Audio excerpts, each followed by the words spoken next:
എനിക്കെന്നെ വേണം. മനസ്സൊരുങ്ങുമ്പോൾ മാത്രമേ ഭഗവാൻ പ്രകാശിക്കൂ അല്ലേ? ധാരാളം നമ്മുടെ മനസ്സൊരുങ്ങുന്നുണ്ട്. ആ സമയത്ത് നമുക്ക് ഈശ്വരനോട് കൂടുതൽ പ്രേമം വരാറുണ്ട്.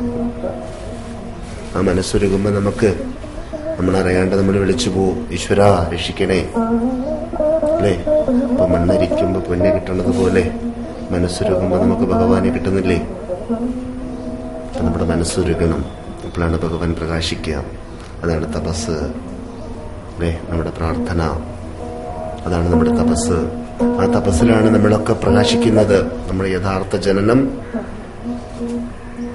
ശരീരത്തിൽ നിന്നല്ല, നമ്മുടെ യഥാർത്ഥ ജനനം നമ്മുടെ മനസ്സിൽ നിന്ന്. നമ്മളപ്പോഴാണ് ജനിക്കുന്നത്. എന്നാണോ നമ്മൾ നമ്മുടെ മനസ്സിനെ ഉണർത്തുന്നത് അപ്പോഴാണ് നമ്മൾ ജനിക്കുക. എവിടെയാണോ നമ്മളുടെ മനസ്സുണരുന്നത് അവിടെ നമ്മൾ ജനിക്കുന്നത് അല്ലേ? നമ്മുടെ ദേഹത്തിന്റെ പ്രായമല്ലല്ലോ നമ്മുടെ പ്രായം. ദേഹത്തിന്റെ പ്രായം കയ്യളവാ. പക്ഷെ നമ്മുടെ ചൈതന്യത്തിന്റെ പ്രായം ഉലകളവാണ്. അപ്പൊ നമ്മുടെ ചൈതന്യം എപ്പോഴും പ്രകാശിക്കണം. നമ്മുടെ കണ്ണുകൾ എപ്പോഴും തുറന്നിരിക്കണം. അപ്പൊ മാത്രമേ നമുക്കിതൊക്കെ കാണാൻ പറ്റൂ. ആ കണ്ണുകൾ അടയ്ക്കുമ്പോൾ നമ്മളിതൊന്നും കാണുന്നില്ല. അവിടെ നമ്മൾ ഇരുട്ട് മാത്രമാണ് കാണുക. എന്നാൽ ആ ഇരുട്ടിന്റെ ഉള്ളില് എന്തൊക്കെയോ നിറഞ്ഞു നിൽക്കുന്നു, എന്തൊക്കെയോ പ്രകാശിച്ചുകൊണ്ടിരിക്കുന്നു ആ ഇരുട്ടിന്റെ അകത്ത്. പക്ഷെ അതൊക്കെ കാണണമെങ്കിൽ ഈ കണ്ണ് തുറക്കണം അല്ലേ? എന്തൊക്കെ വൈഭവങ്ങളാണ് നമ്മൾ കാണുന്നത്. എന്നാൽ ഇതൊക്കെ ഒരു സെക്കൻഡ് കൊണ്ട് ഇല്ലാണ്ടാവും. കണ്ടങ്ങോട്ട് അടച്ചാൽ മതി. അവിടെ ഒന്നുമില്ല, കുറച്ച് ഇരുട്ട് മാത്രം. പിന്നെ നമ്മൾ കാണുന്നത് എന്താ? നമ്മുടെ മനസ്സിൽ അവശേഷിക്കുന്നതാ കാണുന്നത്. പിന്നെ നമ്മൾ നമ്മുടെ മനസ്സിലുള്ളതാ കാണുന്നത്. പിന്നെ നമ്മളിതൊന്നും കാണുന്നില്ല. അപ്പൊ നമ്മുടെ മനസ്സിലുള്ളത് നമ്മൾ കാണുന്നു. എന്തായിരിക്കണം നമ്മുടെ മനസ്സിൽ ഉണ്ടാവേണ്ടത്? കണ്ണടയ്ക്കുമ്പോ ആരാ ഉണരേണ്ടത്? ഉള്ളില് ഭഗവാൻ ഉണരണം. വേറെ പലതും മനസ്സിൽ വരും നമുക്ക് അല്ലേ? കണ്ണടച്ചു കഴിഞ്ഞാൽ പലതും വരുന്നുണ്ട്. പക്ഷെ നമുക്ക് പലതും ഒന്നും വേണ്ട. നമുക്ക് ഭഗവാനാണ് വേണ്ടത്. ആ ഭഗവാൻ പ്രകാശിക്കണം മനസ്സിൽ അല്ലേ? നമ്മളൊക്കെ പ്രാർത്ഥിക്കുമ്പോൾ ഭഗവാനെ കാണണം എന്നല്ലേ പറഞ്ഞിട്ടുള്ളത്? ആ ഭഗവാനെ കാണാനല്ലേ പ്രാർത്ഥിക്കുന്നത്? ഭഗവാൻ തന്ന അനുഭവങ്ങളാണ് ഇതൊക്കെ. ഇതൊക്കെ നമുക്ക് എപ്പോ വേണമെങ്കിലും കാണാം. അതൊക്കെ എപ്പോഴും ഉണ്ട്. എന്നാൽ ഭഗവാനെ നമ്മൾ എപ്പോഴും കാണണം. അതാണ് മനസ്സറിഞ്ഞ് വിളിക്കുമ്പോ അവിടെ ജനിക്കുന്നു. അവിടെ ജനിക്കുന്നു. എവിടെയല്ല ഭഗവാനുള്ളത്? മനസ്സറിഞ്ഞ് വിളിക്കുന്നിടത്താണുള്ളത്.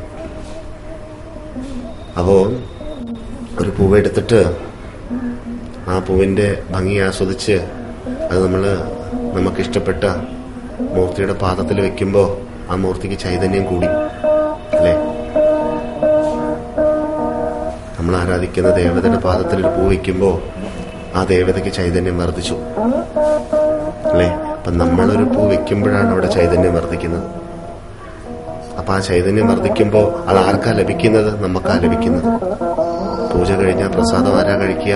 ഭഗവാനല്ല കഴിക്കുക, നമ്മളാ കഴിക്കുക അല്ലേ? പൂജ കൈക്കൊള്ളുന്നത് ഭഗവാൻ.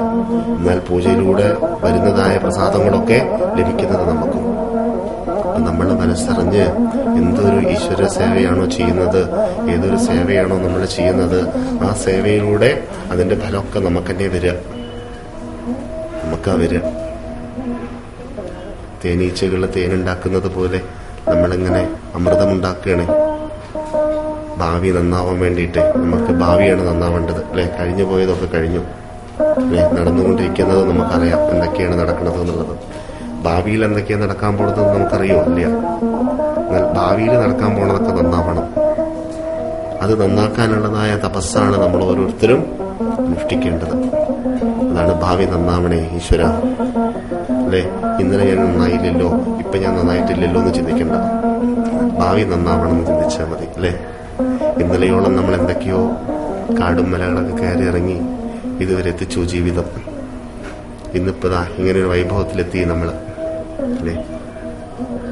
ധാരാളം പർണശാലകളിലൂടെയൊക്കെ നമ്മൾ യാത്ര തുടരുകയാണ് അല്ലെ? ശ്രീരാമസ്വാമി വനത്തിലേക്ക് പോയ കാലത്ത് വനത്തിലൂടെ സഞ്ചരിക്കുമ്പോഴും ധാരാളം ഋഷീശ്വരന്മാരുടെ പർണശാലകളിലൊക്കെ പോയിട്ട് വിശ്രമിച്ചിരുന്നു. അതുപോലെ നമ്മളും ഒരു വനവാസല്ലേ ഇത്?